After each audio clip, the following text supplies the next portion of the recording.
அவர்கள் வந்து இந்த சைக்கிள் பயணம் மூலமா டிஎம்கேக்கு ஒரு பெரிய சப்போர்ட் வந்து கொடுத்தாரு. அது வந்து விஜயோட ஓட்டு எல்லாமே வந்து பாத்தீங்கன்னா டிஎம்கேக்கு ஒரு பெரிய ஃபேவராகவே அமைஞ்சிச்சு. இந்த டைம் வந்து பாத்தீங்கன்னா எலெக்ஷன் வரும்போது மைக் சாங் போட்டு வந்து பாத்தீங்கன்னா ஒரு பெரிய சப்போர்ட் கொடுத்த மாதிரி இருக்கு.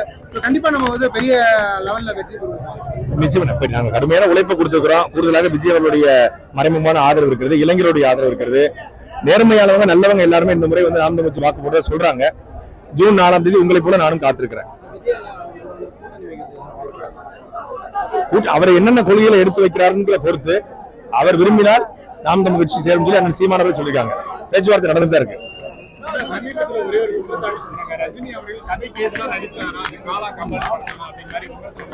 சொல்ல முடியாது. அவருடைய பங்களிப்பு கண்டிப்பா அதுல இருந்துச்சு.